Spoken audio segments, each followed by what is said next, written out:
This is KZSU Stanford, and I'm your host, Bird, every Monday afternoon. And I'm joined today by Peninsula Peace and Justice Director Paul George. Paul, welcome back to KZSU. Glad to be back here. Thanks, Bird. You have a paper in your hand, a newspaper, and it's an ad that Peninsula Peace and Justice took out.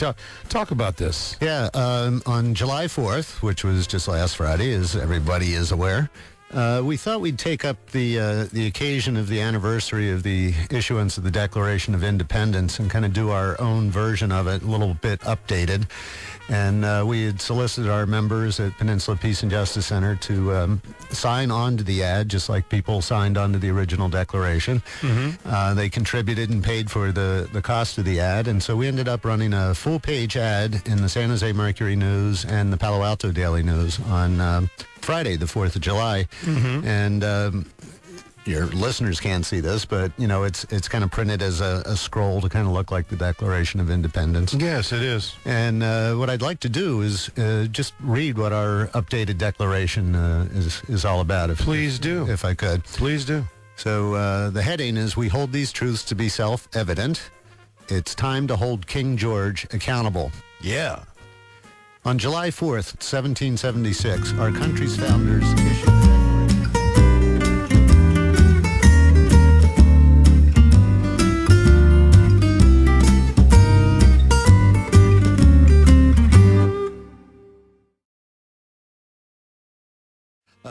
you know, we almost did not get this run. What happened? Well, they're trying to stifle it? Well, it's the Mercury News has an interesting policy. The deadline for the artwork was noon on Wednesday, all right, July 2nd.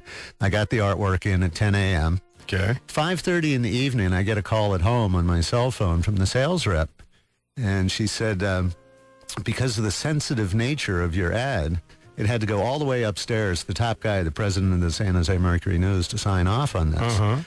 And then she informs me, but we also have a different rate structure for advocacy advertising. Is it more? It's 4 times as much. What? 4 times as much. That's not freedom of speech. No. So, you know, So she was asking for you for like 3 times, well, 4 times more. I need the money? Yeah. Oh, so that's how they do it. That's how they keep free speech out of the paper. Yeah. So anyway, I asked her, you know, for the name and contact information for the vice president who had made this decision. Sure.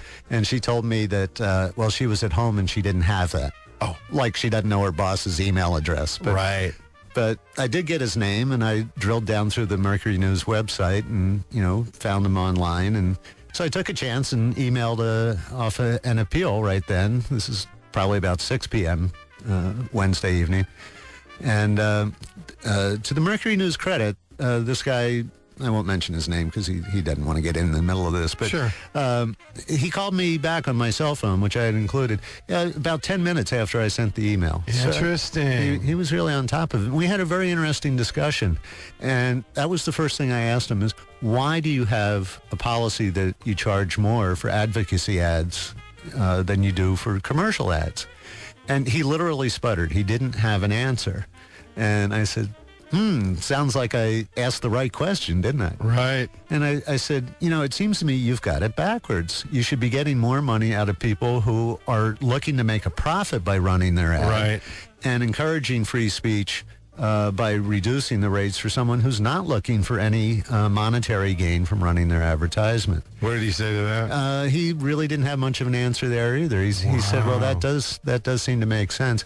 Oh, the other thing was, you know, I started to argue with him that, well, listen, you know, we've paid for it. You quoted this price. And he said, but see, we have to be fair and charge all advocacy ads the same price.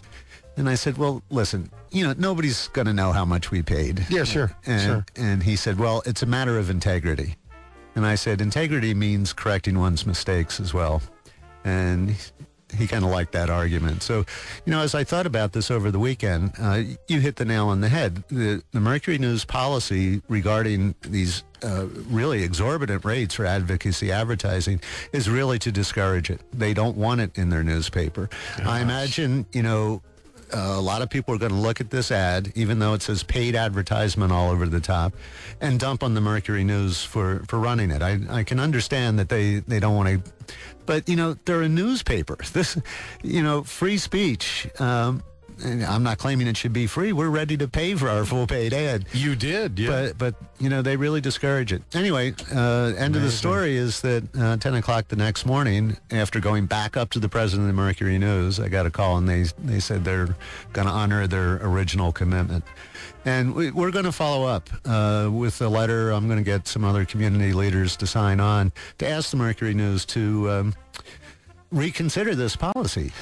It'll be an interesting campaign. It's a little, one of the things that goes on. It's what we talk about is activism happens every day. Yeah. Democracy happens every day. Yeah, it's an ongoing battle, isn't it? This is one of those little things. I mean, we'll see where it goes. Yeah.